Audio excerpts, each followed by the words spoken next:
महाराष्ट्र राज्यात फेब्रुवारी ते मे 2025 दरम्यान मोठ्या प्रमाणात गारपिटीने तर जून ते ऑक्टोबर 2025 दरम्यान अतिवृष्टीने शेतकऱ्यांचे प्रचंड नुकसान झाले।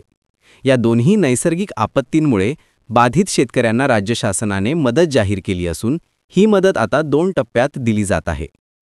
फार्मर आयडी धारक शेतकऱ्यांसाठी मुख्यमंत्री तथा उपमुख्यमंत्र्यांच्या निर्देशानुसार फार्मर आयडी म्हणजे पीएम किसान डेटाबेस असलेल्या शेतकऱ्यांना थेट डीबीटीने म्हणजे डायरेक्ट बेनिफिट ट्रान्सफरने अनुदान दिले जात आहे।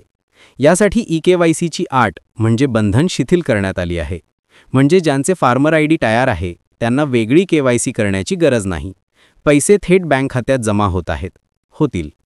फार्मर आयडी नसलेले किंवा अप्रूव्ह न झालेले शेतकरी ज्यांचे फार्मर आयडी नाही, वारस नोंद बाकी आहे, सामायिक क्षेत्र आहे किंवा फार्मर आयडी अप्रूव्ह झालेले नाही, अशा शेतकऱ्यांसाठी मात्र ईकेवायसी अनिवार्य आहे।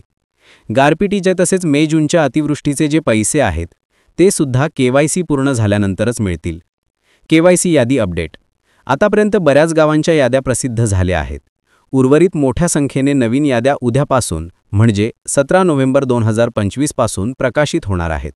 आपल्या गावची यादी तलाठी, आपले सरकार केंद्र किंवा ग्रामसेवकांकडे तपासा। यादीत नाव आल्यावर लगेच ईकेवायसी पूर्ण करून घ्या। अनुदानाचा स्टेटस कसा तपासावा? राज्य शासनाच्या अधिकृत पोर्टलवर तुम्ही तुमचे अनुदानाचा स्टेटस ऑनलाईन तपासू शकता। लिंक आहे https://mahadbt.maharashtra.gov.in किंवा https://apply.maharashtra.gov.in। डिस्क्रिप्शनमध्ये लिंक असते। प्रक्रिया आहे केस नंबर टाका, सर्च करा।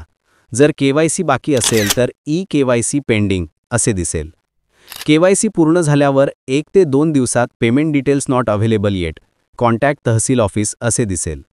नंतर 2 ते 3 दिवसात पेमेंट क्रेडिट झाल्यावर लाभार्थी नाव, बँक, रक्कम, तारीख सर्व काही दिसेल। महत्त्वाचे आवाहन ज्यांच्याकडे अजून फार्मर आयडी नाही त्यांनी त्वरित आपले सरकार केंद्र, तलाठी किंवा सीएससी सेंटरला भेट देऊन फार्मर आयडी काढून घ्यावे। ज्यांचा विके नंबर आला आहे त्यांनी तात्काळ ईकेवायसी करून घ्यावी। 17 नोव्हेंबरपासून नवीन याद्या येणार असल्याने सतर्क रहा, गावातील केंद्राशी संपर्क ठेवा। लवकरात लवकर केवायसी पूर्ण करा जेणेकरून गारपिटीचे व अतिवृष्टीचे अनुदान वेळेवर मिळेल।